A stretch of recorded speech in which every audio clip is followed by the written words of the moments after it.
YouTube. This is Master of Flowers, or Bubba, or John. I respond to all those.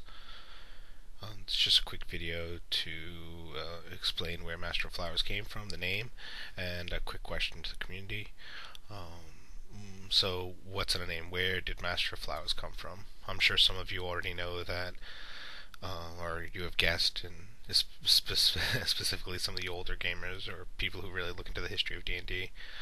Back in, I think it was first edition, the Advanced Dungeons & Dragons books, they had, in the basic, they had names for each of the levels that you acquired when your characters had leveled up. So, if you were playing a ranger, you'd end up start as a strider or a pathfinder or whatever other names. I don't remember them all.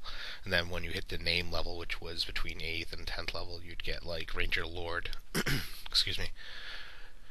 And that followed through with all the classes, including the Monk, which was one of the few classes that hit their top name level at level, I think it was level 17 at the time.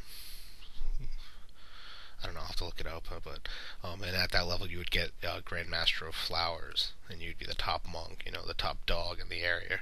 So I've always used that as my handle for online stuff, online gaming, for Prodigy back in the day, and for all my email accounts, and anything I do online I always use Master of Flowers, as it's easy for my friends to find me, old and new. So that's why even on my channel here, it's, YouTube, Master of Flowers. When I had signed up for originally it was Grand Master of Flowers, but because the limitations on characters, you can only have, that's funny, characters. You can only have so many, so many character letters in a name, and for the most part, you're kind of, I couldn't fit it. I couldn't fit Grand Master of Flowers. I couldn't even fit the Master of Flowers. I could barely fit Master of Flowers. So that's where the name came from. It's specifically D&D, though I didn't create it specifically for YouTube. It's it's been around for a long time, and it's stuck with me. So I don't think I'll ever change it. And as far as the question of community, I've been watching a lot of videos, a lot of subscribing to people's channels and trying to get caught up on all their backlog of videos, which, if I haven't mentioned before, I think I've mentioned a couple times in other people's posts, in other people's videos, that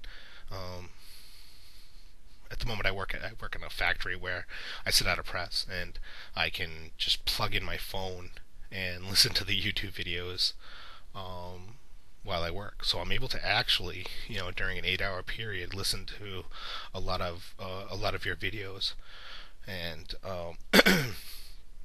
a lot of them are based on, the DM tips I really love. I think those are awesome. Even if they're not something that specifically helps me, as I had said on Sean Outsider 68's channel, that even if it's not information that's new to me, that doesn't specifically help me, it does give me more confidence that I use that, so it gives me confidence in my gaming to let me know that I'm a better GM. And I think confidence is always a big thing, especially when you're standing up in front of your players and you want to exude that strength, that charisma, that power. They know that you're in charge, and I think that's important.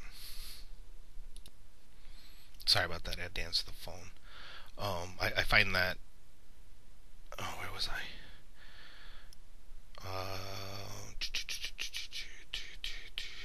Outsider 68. So basically, the things that I like to watch, besides the DM tips and the other stuff, I'm not really into the mechanics as much. I would be into homebrew rules and stuff. I find that stuff fascinating. Or if someone creates a new game, I really enjoy that. As I get to watch as someone creates it.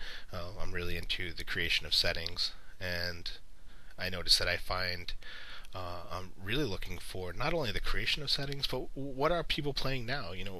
What kind of campaign are you running? Are you using just a straight book campaign, or what adventures are you putting your players through? What are you creating for them to deal with? I noticed that the Gentleman Gamer, who he does his Pathfinder reviews, and Anders WoodWWAD, he ends up putting up his mutants. Was it mutants and masterminds? Yeah, mutants and masterminds. I've really enjoyed those videos. Andrew's got tons of energy, so props to him. He always gets me pumped up for gaming when I listen to his videos. So that's the type of stuff that I'm looking for, and if people are interested, specifically the YouTube community, I'll definitely put up some videos on my setting, at least to help. So I'm not just putting up response videos, as I feel that that's kind of, I don't know. I just feel like I should do more if I'm gonna if I'm gonna listen and borrow ideas from everyone else. I'd like to contribute something, and even if it's just basic running of what my setting is, um, I'll definitely do that. So I think probably this weekend, probably on Saturday, I'll put a video on the first age of my world, based on the gods, and that should be a fairly short video, but I think it'll get the ball rolling. So if anyone's interested, just give me a post or send me a PM or whatever, or send me a dove in the mail or a dragon with some information, or telekinesis or telepathy or however. Just let me know whether you're interested or not. Excuse me. Also, I wanted to show you on the Outsider 68. He had done a DMs tip real recently, and he had showed us using coins and how he used that as an effective tool to keep his players, you know, engrossed in what he was doing. Excuse me. And I really like that idea. I thought it was a great idea. It reminded me that whenever I get a new player, one of the first things I do is I have this I have this thing. It's not in a bag, but I'll show you. So this one is the mix coin. I don't know if I can get it in the video so you can see it. So you see, it's just a sugar thing full of. There's actually 1,006 coins in here, mixed coins in it.